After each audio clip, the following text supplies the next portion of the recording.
Tavs Auto TV atbalsta elektroauto uzlādes tīkls Eleport un Goodyear.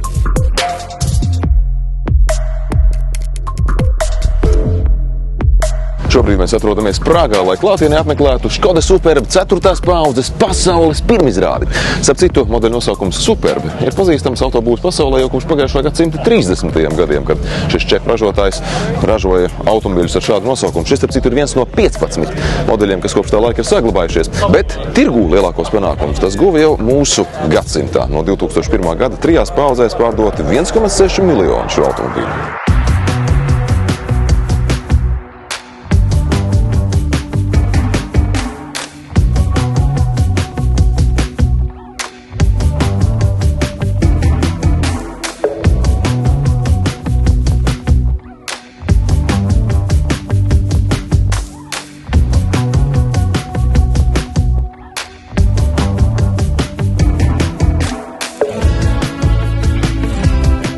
Un te nu tas ir. Kā jau nojaušat, 4. paaudzē Škoda Superb nav kļuvis mazāks, bet, protams, ir pastiepties garumā gan gabarītos par 43 mm, gan ir ieguvis jaunas tehnoloģiskas features, kas padara šo auto lietošanu gan drošāku satiksmē, gan arī ērtāku. Un, protams, patīkams fakts, ka Škoda Superb joprojām ir plašs dzinēju klāsts. Tam ir gan benzīna, gan dīzeļu dzinēji, gan arī pilnībā jauns hibrīds. Un, protams, arī pirmoreiz šī modeļa vēsturē daļējais jeb mild hibrīds.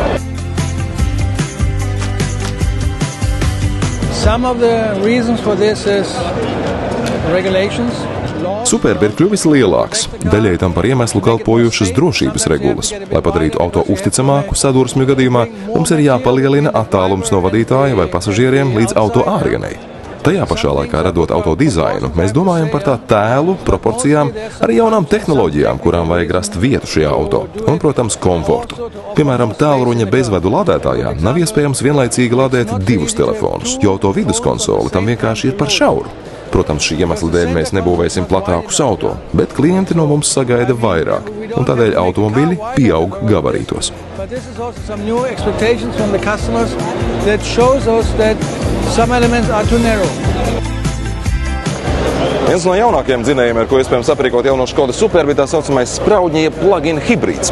Tā akumulātora ietilpība ir 2 reizes lielāka nekā līdz šim, un pateicoties tai, ar vienu uzlādi tīri elektriskā režīmā auto spēs veikt vairāk nekā 100 km.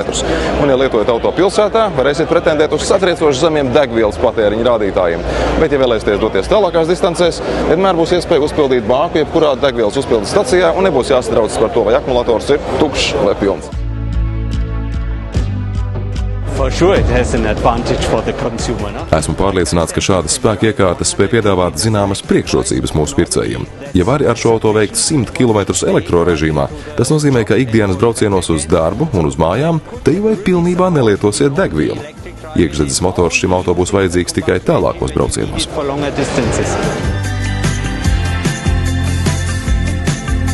Nonākot Škoda Superb salonā, var teikt, ka tas ir tiešām kļuvis garšīgāks. Šeit ir gan daudz dažādas modernas tehnoloģijas, starp citu, pirmoreiz šajā modelī ir pieejams arī head-up displejs papildu aprīkojumā.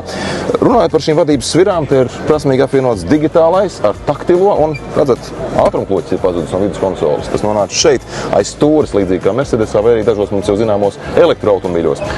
Savukārt, runājot par apdarbs materiāliem, Škoda, protams, arī cenšas kļūt videi draudzīgāk, jeb, kā mēs mēdzam teikt, zaļāka, un 100% no visiem šeit atrodamiem apdarbs materiāliem ir otrais pārstrādāti, kas nebūtu nenozīmē, ka tie izskatītos sliktāk vai būtu nekvalitatīvāki. Tieši pretēji, to nu galīgi nevar pateikt. Ja tā var teikt, radot šo auto, mēs iekāpām pircēja kurpēs. Tas ir veids, kā mēs Škodā domājam un strādājam. Mēs analizējam pircēju vēlmes un veicot dažādas aptaujas, esam sapratuši, ka daudz brīdi nemaz nav tik viegli pārvaldīt auto interfeisu, kurš bāzēts vien uz skārienu jutīgām pogām un displejiem. Jo tu taču nesēdi divānā. Tu vadi auto ar 120–130 km/h vai brauc pa bruģi Prāgas centrā. Un šādos brīžos nav viegli atrast īstās pogas. Tādēļ mēs nolēmām no kopējās izvēles izcelt laukā galvenās funkcijas, kuras cilvēki lieto visbiežāk, un iekļaut tās šajā jaunizveidotajā slēdžu blokā. Tas apvieno sevi mehānisko pasauli ar digitālo. 3 pogas. Tās gan grozās, lai mainītu iestatījumus, gan spiežot uz tām ir iespējams izvēlēties dažādas opcijas. We are in the middle of the transformation. Škoda šobrīd ir globālu pārmaiņu vidusposmā. Esam pilnībā atjaunojuši savu iekšdedzes modeļu parku.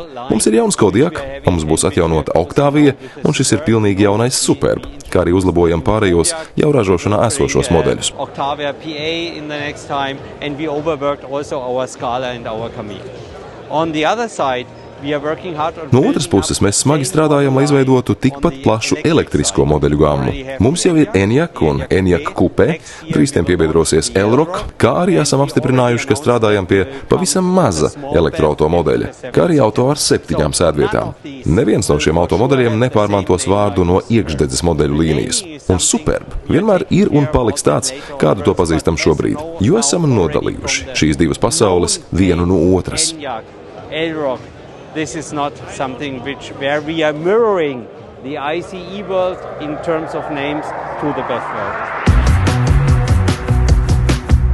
Nu ko, jaunais Škoda Superb ir parādīts pasaulē. Paldies, ka bijāt ar mums kopā šajā piedzīvojumā. Atgādinu, ka visus tavus Auto TV sižetus varat skatīties mūsu Facebook kanālā, kā arī labākajos Latvijas internetu portālos. Bet mēs tiekamies jau drīzumā. Atā. Tavs Auto TV atbalsta elektroauto uzlādes tīkls Eleport un Goodyear.